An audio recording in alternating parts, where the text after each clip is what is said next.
Hello, everyone. Welcome back for Ambition, a minuet in power. Speaking of power, we are not soaking in the power as much as I would have liked or enjoyed. We lost quite the bit of credibility in the last one, which I believe will have a serious detriment going forward because that was hard won and easily lost. And yeah, I'm not too happy about that whatsoever. And I'm honestly not sure how far along we are as far as the next plot point. Trying to find out this Marcel business. So I think we're just gonna have to keep on going and figure it out. But certainly we need to get going on it in order so that we can exact our revenge on this absolute junk person, this Marcel. A pauper's grave. Your research into the mysterious fortune of your hated foe, Viscountess Marcel de Foix, has led you here. A small cemetery with a paltry grave. What could she be hiding? Alright. Cimetière du Calvaire is a tiny cemetery on a hill in the Montmartre district. It's so small that you had to ask for the directions twice, as people seem to have forgotten that it even exists at all. Finally, you arrive at the cemetery and make your way past the short stone wall and through the open gate. The air smells both musty and acidic.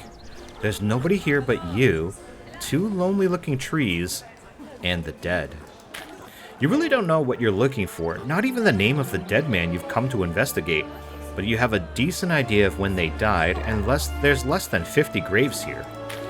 The search is slow at first. Most of the headstones have been worn out down to the point of near illegibility, and many of them are over 100 years old. No possible connection. You're just about to give up when you nearly trip over something. It's a cheap sandstone plaque set into the ground and obscured by leaves. You brush the leaves aside and see a name. Alfonso Joseph Dufoix. Really? Her dad? What happened? Did she kill her dad? Born in February 23rd, 1690, died in November 2nd, 1768, interred here November 12th, 1768. Huh. So, 10 days after this Alfonso Joseph Dufoix died, was moved here. But she had a lavish, funeral for her dad. So who is this person who also has the same name as her dad? Hands shaking, you frantically take out a piece of paper and your traveler's pencil. Brushing the edge of the pencil back and forth, you take a rubbing of the burial plaque. This is it. This is what you've been searching for. It all makes sense now. Marcel's father didn't kill Viscount Alfonso Dufoix. He became Viscount Alfonso Dufoix. Oh. Is she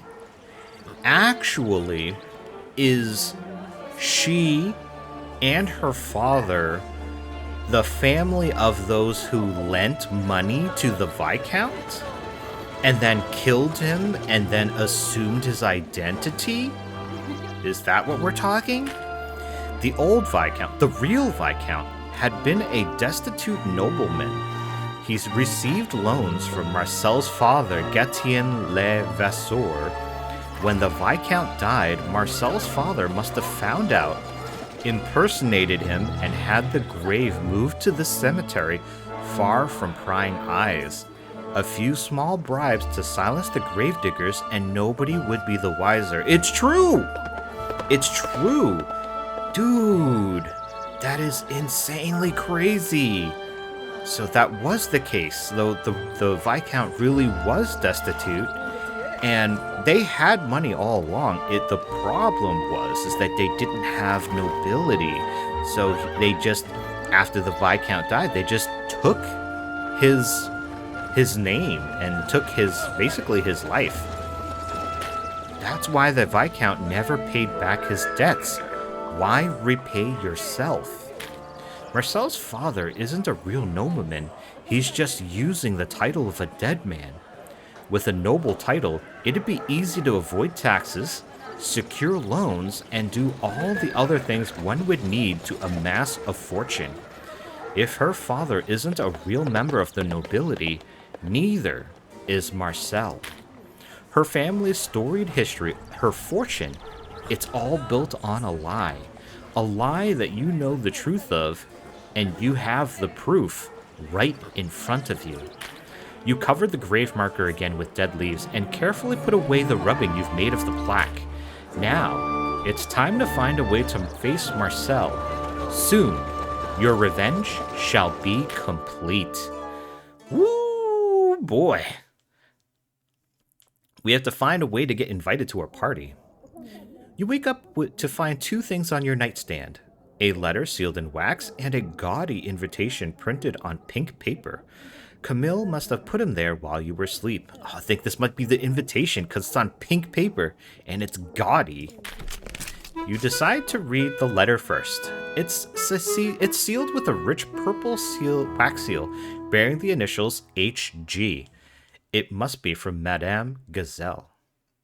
Oh, Madame Gazelle, HG. H is for Honorade. Honorade Gazelle. Okay, I was wondering what HG was. Opening it up, you catch the faintest scent of perfume and another missive from her, written in flowing cursive. Cher Yvette, I hope this letter finds you well and that you've made satisfying progress in your quest for vengeance. It seems that we have been suitably discreet as that vile wretch, Marcel, has seen fit to invite me to her masquerade ball. Obviously, I have no intent of attending Marcel's party, even though a masquerade comes with the added benefit of never having to look at her face. Instead, I have included my invitation. While Marcel may have banished you from her estate, this invitation and a mask should be sufficient for you to sneak in by pretending to be me. Madame Gazelle, always looking out for your what do the Japanese call it? Kohai, because she's our senpai. Oh man, now everything's coming together. You have received an invitation to Marcel's birthday masquerade. Hopefully, this shall make it easier for you to get the revenge you obviously deserve. Bien effectussement, Honorade. You look down at the invitation on your nightstand and recognize it immediately as something Marcel would send out. It's the same shade of pink as the last ensemble you saw her in. Just then, Camille enters your room. Good morning, madame. Okay, so we can ask her where could I find a party mask, or Camille, I need to ruin someone's birthday party. Fetch me a mask immediately. Let's just ask her, and maybe, because, you know what? We're paying her, she's here, but she could easily be, selling off our intentions away. So let's just be nice. It's good to be nice to the people that serve you, honestly. If you're in America, tip your waitstaff. Camille pauses to think, rubbing the hem of her apron between her thumb and forefinger. I believe Monsieur Armand left behind a few masks when he departed. I'm sure one of them would be more than suitable. The masks themselves might be a little masculine, but perhaps that would make a fine contrast with your ensemble. Camille's not wrong. You could make that work. Besides, the main purpose of the mask will be to conceal your identity. It's settled then. You have an invitation. You have a mask. You have a birthday party that you just can't wait to ruin. Oh yeah, baby. Oh yeah. That's what I'm talking about. All right. Let's go sell our gossip. But first, let me check up what some of this other stuff is. This one is working up the nerve. You happen to find the dressmaker Fatima Shenna outside of Fashionable Cafe. She doesn't look happy to be there. In fact, she looks quite depressed. Let's see, the perils of journalism. This one's we've seen already with Pierre. Necessary honesty. Not everyone visiting Paris has the wry subtlety you've grown used to. Some are far more blunt, however, that's not always a bad thing. This is for gossip, okay. I don't know that I need gossip right now. And then minions and discretion. You've come across the hirelings of one of your earliest enemies, but what are they up to? So this is chance for outrageous gossip and chance at peril.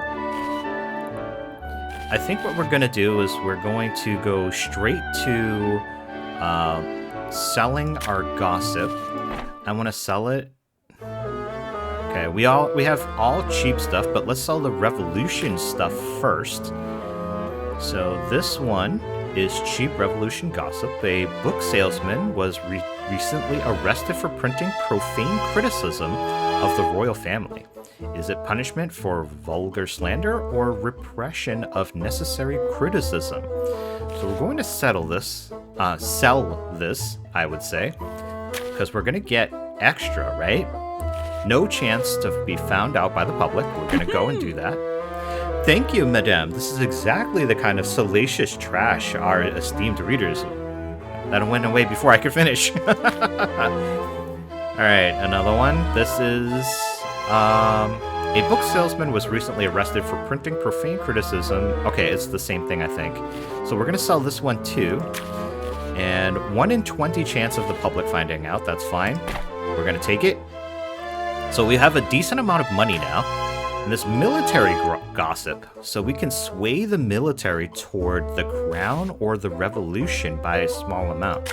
Let's sway them towards the revolution. Military move toward revolution. And then cheap crown gossip, still fairly fresh. And let's peddle influence. And let's decrease the power of the crown slightly. Crown power down. Alright. That was quite enough done. Pierre claps his hands together in delight. Madame, it appears that you have done me a great service. With this latest gossip, I can finally launch my most controversial social piece yet. In fact, your contributions have been so great that they must be recognized. Madame Ducos, you are no longer a mere gossip monger. Today, you are a journalist. You have reached the rank of journalist at Les Trompettes des Poupelles. The title itself is meaningless, but it certainly sounds nice. Now, I assume you wish to know more about your beloved Armand, no? Okay, so we can ask, what do you know? And alternatively, we can say, before we get into that, why did you need me specifically to do this? I think I'm more interested in that, because again, I'm not really caring too much about Armand. He's kind of a jerk. He still hasn't reached out to us or apologized for what he's done to us, leading us into the city and just abandoning us here. Pierre sighs and mops the sweat from his brow with a severely stained handkerchief. Severely stained. To be honest, madame, I'm in a bit of a tough situation. Newspapers like my own have always existed in one unofficial capacity or another, but with the end of royal censorship, new papers are opening every day. The competition for readership and for new information has become ridiculous. Pierre throws up his hands in exasperation. I can't just print gossip that's been sold to everyone else. My readers expect something unique in these pages, not the same unoriginal tripe bandied about in those lesser papers. He continues, his outrage shockingly sincere. I need you because my other sources have taken their business to less esteemed publications. And we can either say, you have my condolences, Pierre, that sounds difficult, or, if I'm your only real source, shouldn't I be getting paid more? That's a fair question, which I shall be asking. Pierre scowls at you for a fraction of a second before breaking out into a wide and almost sympathetic grin. Madame, but if only I could. I would pay for your gracious insight with bars of silver and fistfuls of rubies, as that is what they are worth. He gestures to his dilapidated and stained office. However, while the pursuit of truth may make a man virtuous, it does not make him wealthy. The coins I give are all I can spare, as I need all that remains to keep the wheels of my press turning. While the empty liquor bottles laying on the ground make you doubt his honesty a little, you get the feeling that he isn't going to budge on this. But please, enough about such ignoble matters. You are here to learn of your fiancé, non? Oh. It may shock you to learn that your Armand managed to keep some rather opinionated company, Pierre says with the careful circumspection of someone severely downplaying the seriousness of a situation. While the details of their beliefs have been remarkably difficult to track down, I know two things about their views. The first is that they show an open disdain for the country's current laws and privileges, which made them unwelcome with the aristocracy supporting the crown. However, they also harbor a strong devotion to the Queen, which alienated them to the nationalists in the Revolution.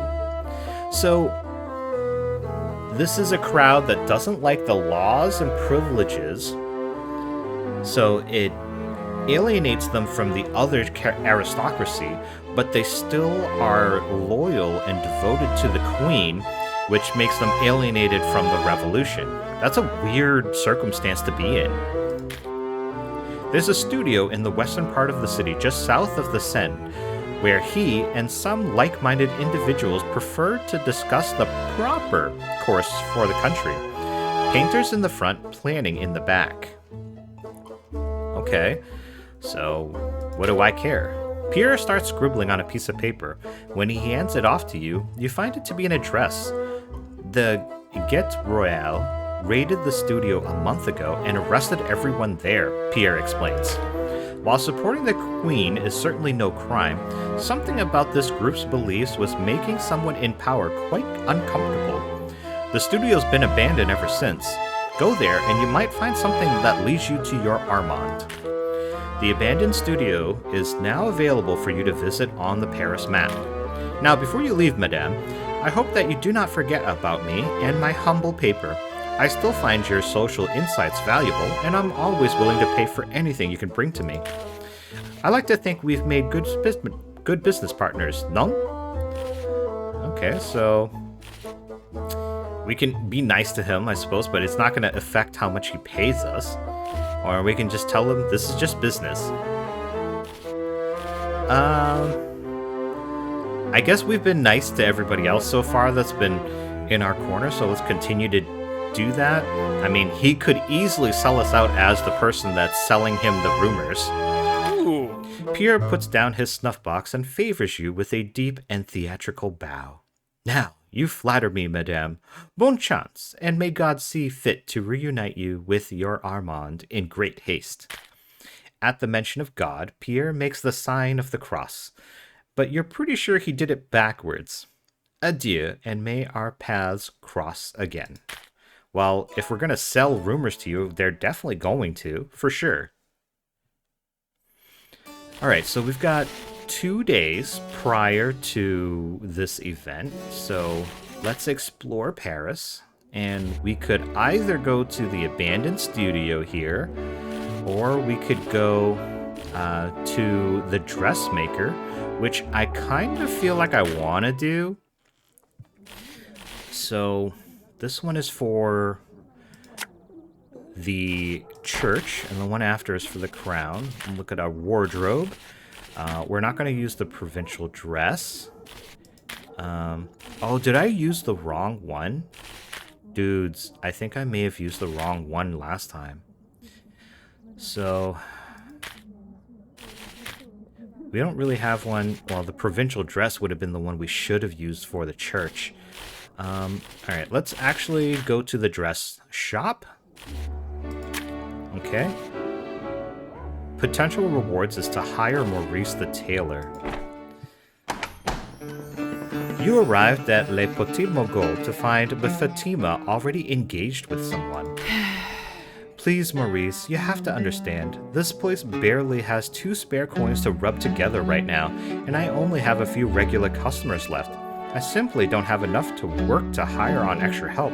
I'm sorry. I understand, Fatima. I've just been months without work. I'm starting to think I'll have to leave town if I can't find something soon.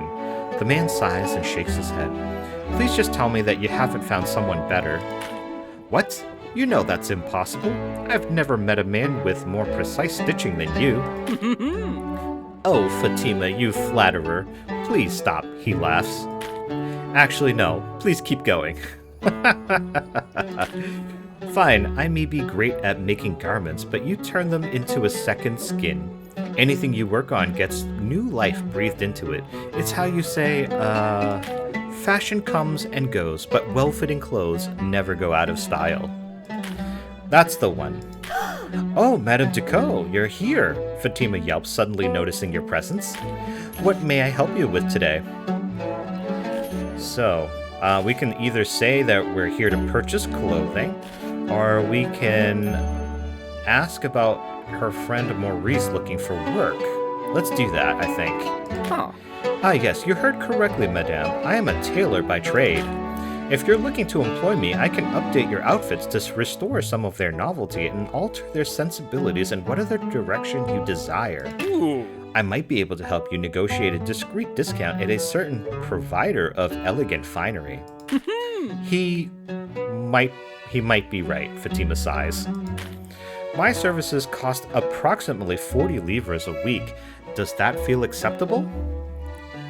Oh, I mean, honestly, I don't know that I want to hire him, just because we can buy and sell dresses to Fatima, and I think that might be what I would prefer to do rather than dedicate 40 livres for him every week. I'm gonna go with, I'm sorry, but my household has no such openings. Well, that is certainly a pity. I should be going then. Au revoir, Fatima. With that, the tailor leaves with air of a downcast man trying to seem proud. Now then, on to business, Madame Decaux. Alright, so, let's see. This provincial dress. Good. Oh, we have... Oh, this is a different dress, I think? It's good for the church, which is good. Conservative. This is good for the crown. Let's go with some of those cheaper ones, maybe, and see how they fare. This one is good for the military and the revolution. Same for this one, but to a slightly higher degree for the revolution. This one is good for the bourgeoisie. Decent for military and revolution. This conservative gown is good for the crown. And then this provincial dress is good for the church. Let's try to sell something first, maybe. So we have this provincial outfit that's good for the military. And this one here is good for the military and okay for everything else. It has a higher novelty, though, so maybe we just get rid of this one. I think that's what we do, is we sell this.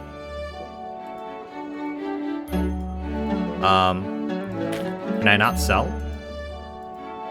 Oh, come on now. I want to sell, please. Thank you. Oh, is it because the novelty is too low? Or is it because this is what we're wearing currently? Because we can sell these two. Whoa, this one sells for 6. That's terrible.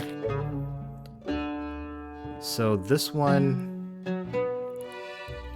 I don't know. It's not really good for much, it seems. There are other better ones here. I feel like perhaps we should buy...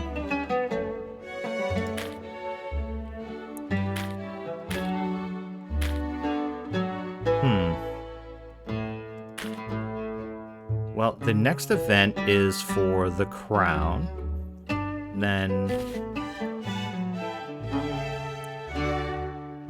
Then after that is for the church. No, the next one is the church.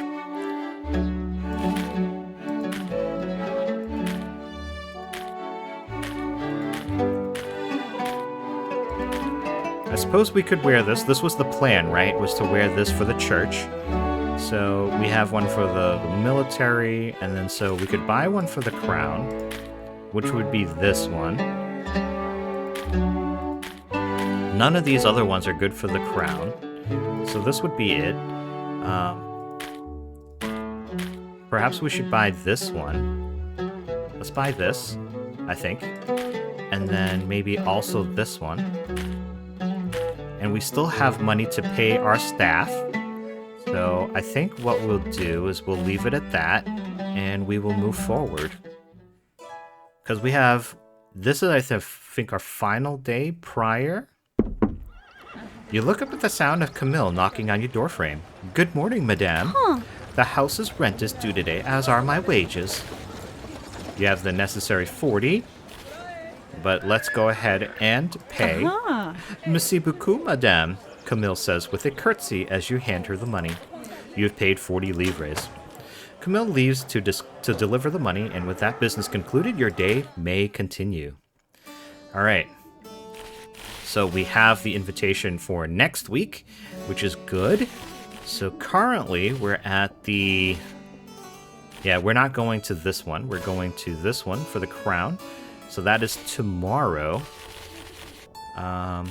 So what shall we do today? I think we should go about doing something. Le Grand Danseurs du Roi. The premier theater in Paris, Les Grands Danseurs du Roi, is a rendezvous location known for its comedies, which tend to be coarse and proletarian, but always lively and never boring. So, this one is for the peril. We can hire a bodyguard or music to your ears. Down by the water, you come across an unusual man of many talents, a chance conversation that may hold the power to subtly alter the future. Well, I think perhaps we should, go to this abandoned studio. It might be that we have to advance a storyline with somebody, so maybe this is what we have to do. We'll see. So, we have a chance to gain 6 livres, and then a chance to either increase or greatly decrease our peril. Courtesy of Pierre, you've learned about an art studio that Armand used to visit. Unfortunately, the studio was shut down after being raided by the Gate Royale. This investigation may require some discretion on your part. So let's take a look at it. Tugging on the edges of your hood to make sure your face is hidden from view, you glance down again at the hastily scribbled address Pierre gave you in his office. In addition to your regular traveling clothes, you have a small bag hanging off of your shoulder and a portable lantern with a flint. You waited for sunset before you headed out, as it feels like these sort of things are better done under the cover of darkness. However, everything still feels too bright. Every hanging lantern, every candle-lit window feels like an eye staring down at you. Winding your way through the narrow streets, you can't help but think about how out of the way this place would have been for Armand. Yet, Pierre said that he was still a regular visitor. Despite yourself, you find your heart beating faster and faster as you get close to the abandoned studio. Rounding a corner, you find yourself on an empty street, looking across the road at the studio. The windows of the small 2-story building have been boarded up, and there's a charred hole in the roof. A sign nailed to the door reads, "Closed, on orders of the king." Glancing around, you don't see anyone at all, as if the king's notice somehow closed the entire street. Rather than stand around in the middle of a dark street, you hike up your skirts and hurry across the road to the studio. You immediately notice the door's been nailed shut. So, we can either check the windows for loose boards or see if there's a way through the hole in the roof. The easy thing to do would be to check the windows, but I mean, it feels bright, right? But then going through the roof doesn't seem like it's very safe, and that might cause a disturbance. But it seems that the place has been cleared, or it... Let's just check the windows for loose boards.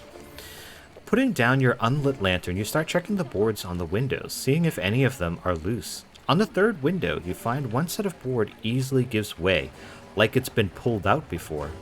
Someone else has been here. Gingerly, you take down each of the boards, leaving them in a neat pile by the window to be put back later. Secrets are easier to uncover when nobody knows that you're looking at all. You carefully ease yourself through the window, making sure none of your clothes get caught on any exposed nails. Which is difficult because the dresses in this game, like, they're all very, like, elegant and flowing and very big, so it would be very difficult to not catch on any of the nails. Once inside, you close your eyes for a few moments so they'll adjust to the darkness faster. Inside, the studio is even darker than you would have guessed. Between the boards on the windows and the lack of lighting in the surrounding street, it's nearly impossible to pick out any details smaller than the walls and the doors. You carefully use a flint stowed in the base of your lantern to light it, then muffle most of the light with the hem of your cloak. Now that you have a little more light, you can see that most of the furniture inside is broken, and enough things are missing to make you wonder how much the Get Royal seized during their raid. It's also only a matter of time before someone spots you and comes to investigate. Your time is limited. Where do you plan on searching for clues? So look in the painting studio, or go to the back room, or examine upstairs. I think we go to the back room, because that would be... Because he said painting in the front, planning in the back. So I think we go to the back room. The entrance to the back room isn't obvious, and if Pierre hadn't told you about it earlier, you might have mistaken it for a closet door. When you go to open the door, you notice that the latch has been torn off. Probably a causality of the raid. Or casualty of the raid, rather. Inside, the back room is cramped, mostly occupied by a circular table with some small chairs. Various notes are pinned to the wall, and as you shine your lantern about, you notice a slight glimmer under the table. What are you going to investigate in the back room? So, damn. We increase our peril by looking at any of this stuff. We can look at the notes on the wall, or search under the table. Or we can search somewhere else. I think we have to search under the table, because we saw a glimmer of something. You bend down to investigate under the table, trying to find what caught the light of your lantern and glimmered at you from the dark. You find a small scattering of coins. It appears that at some point in the chaos, someone must have dropped their coin purse and nobody noticed it. It doesn't bring you closer to Armand, but you'll never turn down free coin. You've gained 6 livres. You find nothing else of value under the circular table. This particular investigation has cost you some precious time. Gain some peril. Alright, so... well, if the notes are still there, maybe it's not worthwhile, right? But, I mean, is it worth adding peril to look at the notes? Probably not. So maybe let's search elsewhere. So let's examine upstairs. The stairs creak underneath your feet as you make your way to the second floor. The long table and scattered cutlery suggest that it was used as a dining area. A small fireplace occupies one side of the room, with a wide swath of ash spilling out of the fireplace and onto the floor. Above the fireplace itself, a painting hangs on the mantel. You scan the second floor, deciding what to investigate. Let's investigate the painting above the mantel. Again, increases our peril. Stepping over the ash in front of the fireplace, you gingerly take the painting off of its hook and examine it closely. It's not as carefully detailed as some of the others in the building, but there's a certain joyful energy to it. Whoever painted this genuinely enjoyed making it. It's a dining scene, done in a reflected perspective intended to make the actual room feel larger than it really is. All the men and women in the picture are laughing, clinking glasses, and looking merry. Even Armand. Armand's smiling face is looking back at you from the picture, a glass raised in mid-toast, and a quill in his free hand. On one side of him is a man you remember from your last night together with Armand. The man is named Isaac. On the other side of him is a young woman who you've never seen before. Her hand is on his shoulder. You're turning the painting back and forth looking for more details until you hear something metallic shift. Flipping the painting over, you find a note tucked into the frame on the back of the painting along with a key. You don't recognize the handwriting, but decide against taking the time to read the note now, while illegally trespassing in a condemned building. Yeah, I mean, that's a pretty precarious situation. You carefully fold the note around the key and secret it under your stays. You will be able to investigate it later. Stranger and Stranger is now available for you to investigate on the Paris map. You can't help but grin with satisfaction. This is the lead you were looking for. Quickly and quietly, you skulk to the window you entered the building through. Peering through the window, it seems like the coast is clear for now. You'll lever yourself out the window and into the street. Outside, you fastidiously put the boards back where you found them on the window. Your ears perk up at the sound of approaching footsteps, and you spot the reflection of lantern light off of nearby buildings. The Guet Royale are on their way, but as long as you keep moving, you should be gone before they arrive. Without even a look back, you disappear into the dark alley you initially approached the studio from. With a precious lead in your possession and the authorities none the wiser, you vanish into the night. I think the peril was if you took too much time, then that would cause the peril. Alright, so we are now at the day of the party, and this is for the crown. So let's go to the party. We shall find a dress for the crown. Here we go. Ooh, this is a pretty dress. I like the color. And she's got a shawl around. We're going to be exhausted, but our credibility, I think, should go up by 10 because we're losing 5 for the exhaustion. But because this is very preferred by the crown, this may help us quite a bit. So let's go to the party. As your carriage nears the party, you consider taking one last moment to assess your preparations. You pause to consider how rested you feel. Unfortunately, you feel the exhaustion set in as soon as you look past the door towards the enormous crowd of guests. Tonight is going to be a long night. So credibility went down because of exhaustion. You check a tiny mirror to keep in the carriage to see what you're wearing, your conservative gown to a party being held by the church. The guests have no strong feelings on your outfit, and your... What? Credibility has not changed? How... The outfit was favored by the crown, though. With preparations like this, the results of tonight could be a toss-up. Did I get something wrong there? You step down out of your carriage and hear the ripple of whispers that signal your arrival to any social event these days. There's a small line in the entry of the cathedral as guests are waiting to get in. While you're standing in line, you manage to overhear an interesting rumor. You make a mental note of it just in case. It is cheap church gossip. Oh, dudes, I wore the wrong dress. I wore the one for the crown, but this one's for the church. Guys, I done goofed. Huh. The servant checks your invitation, and everything seems to be in order.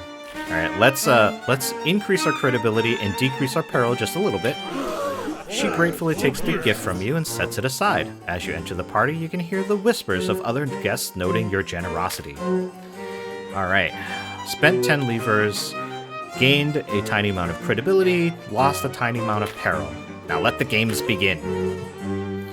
Alright. I don't know how well we're doing, but it doesn't feel like we're doing very well.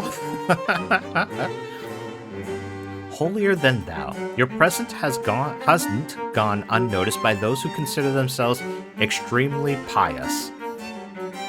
For some unbelievable reason, they doubt the honesty of your intentions here. This might be an ideal chance to turn such attacks around on them. So, I feel like there's probably a credibility check here. The chance to decrease our credibility is much greater, or the amount to decrease credibility is much greater than to increase. So, I don't think that's a good one to do. This one, lost coin. Chambermaid has been charged with returning a lost pouch of coins. Alright, this one we're basically stealing. There's always a stealing one, it seems. Madame Mirror, why is there a woman who looks so much like you? That's an interesting one. I might do that one. And a lovesick priest. You come across the priest off in a corner hiding from the other guests. He seems bookish and shy, but also quite sweet. Something about him feels like it bears further investigation. So it adds favor for Ludovico. Chance to increase peril and chance to decrease credibility, really. So I think I'm going to go with this mirror one. Chance to sway the credibility either way, but also chance to increase peril. So let's pick this one. Alright, while circling the party, you happen to notice something very strange. At first, you thought you had been looking in a mirror, but something was simply off about the whole thing. How odd. You walk over to inspect said mirror, but you're interrupted by someone in the middle of your approach. Ah, Madame Ducot, I'm pleased to see you again. Would you be willing to indulge me for a moment so we might be able to discuss our business again? You still remember everything we went over, no? Oh, it's the banker dude from the shady place. You have no idea who the devil this is. Yeah, we could say that we have no idea who he is. Increases our peril. There's an easy credibility challenge here. But is this the same banker dude? We can ask him to remind us of our business again. And I kind of want to say this just because it's so audacious. But of course, the business that we did, which I know so much about. Oh man, I kind of want to do this, but I have a feeling that it's gonna blow up in our faces. Let's do it, right? Let's do it. He pauses to examine you for a moment, which makes sense. That lie could have been a little bit more confident. I'm glad to hear that you have everything in order. So many of my clients usually decide to barrage me with ceaseless questions. You've gained a little credibility. Nice! As I was saying, you approached me earlier in the evening and said that you were interested in borrowing a substantial amount of money. Of course, the interest rate will be significant, but you've already convinced me that this isn't worth worrying about. Oh, that other woman who looks like us is probably trying to get us into debt. He steps back and looks you up and down, puzzled by something. If I may be so bold as to ask, why did you change your outfit? Better yet, what do you think of it? Increases peril. Monsieur, I can assure you that I haven't changed my clothes. Or, excusez-moi, but what was I wearing before? Let's ask that. Like, what we were wearing before. Maybe that leads us to investigate who the other person was. Oh-ho! What you were wearing? He replies, feigning indulgent humor. Such a curious question. Why would you ask that? Why, the only reason you'd ask that is... Oh no. Madame, I'm sorry, but I need to leave immediately. We'll have to discuss your loans later. He replies, attempting to sound serious, but you can hear an undertone of panic in his voice. He hurries away nervously, which seems good until you realize that he's planning on trying to negotiate some kind of massive loan with you. The kind you can't possibly afford. A little peril. Jeez. However, your first real priority is finding this mysterious woman who is pretending to be you. That is a very, very sussy thing. Casting stones. Pierre's former colleague, Anne de Cromer, may have some rumors concerning the church's current political allies. Take some convincing to get a hold of them. I don't really want to deal with her at all. I think she's going to screw us over again. We have much less credibility than last time. The interview. You come across a woman interviewing a man for the sake of her book, but doesn't seem quite right about the man's outrageous claims. So there's quite a bit of gossip to be won here. This one, a brief skulk. Oh, this is stealing again. And you recall a far-off memory. It's of the time when you and Armand first met. I'm kind of more interested in this one here. The gossip and the ability to sway our credibility. I feel like perhaps this one with the distant days and recalling a memory with Armand, maybe that progresses the story? I don't know. My main concern right now is the birthday party that's coming up. So let's do this one with the interview. Alright, you step back into the vestibule for a moment so you can collect your thoughts and get the first opportunity to speak with any new arrivals to the party. It's then that you see two individuals speaking together in a corner. The fact that they're trying to stay away from everyone else only increases your interest in their conversation. You recognize the woman as Nika Ekov, the former author looking for inspiration for her latest novel. Wasn't she also the person that stole that dragon statue? Or am I wrong? But you don't recognize the extravagantly dressed gentleman that she's speaking with. However, judging from the fact that she pauses to write whenever he speaks, you can surmise that she's interviewing him. It becomes apparent via our spying that the man she's interviewing is Guillaume de Sebel, the self-styled libertine philosopher, an appellation that doesn't seem to require much in the way of academic credentials. Huh. You described yourself earlier as a patron of the arts. What is your relationship with theater? Have you sponsored any performances? I am no mere tight-fisted patron, good madame. I am an inspiration, a muse, if you will. In fact, when Beaumarchais wrote The Barber of Seville, I was his inspiration for Count Almaviva. The sharply dressed man proudly replies between long gulps of wine. From what you remember of that play, that's not something to be particularly proud of. It also doesn't sound even vaguely true. Oh, this will be fantastic for my book, monsieur. I must ask, how did you and Monsieur Beaumarchais meet?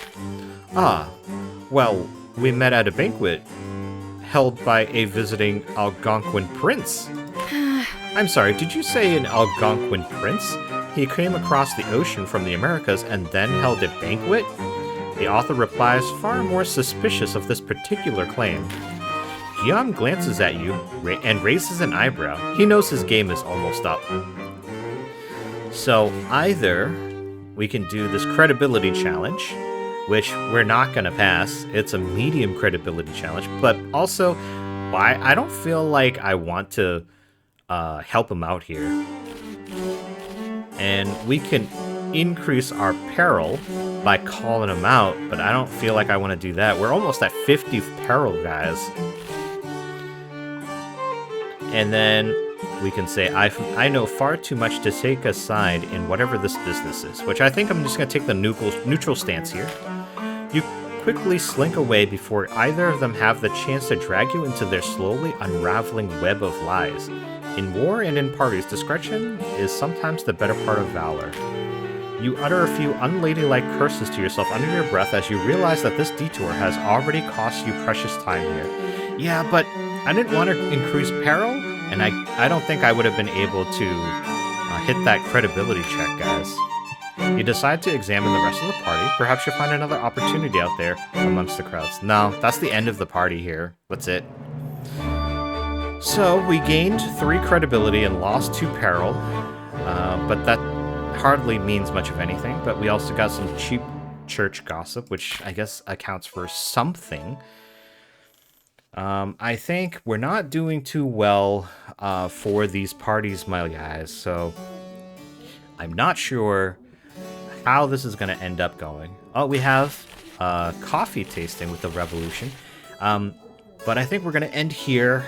The party, I don't know. All these parties are, seem to be rapidly decreasing my credibility and rapidly increasing my peril. Let me check my wardrobe real quick. I think I was wearing this. Yeah, this one's for the crown, you guys. It was not for the church. We didn't really have anything really good for the church, but we were going to wear this. Oh my goodness. I totally screwed the pooch on that one. But the next one is for the Revolution. Do we have anything for that? We have this one, which is decent for the church. I mean, the Revolution, sorry. This should be our next dress. So we should hopefully remember to do that. But that will be for the next one.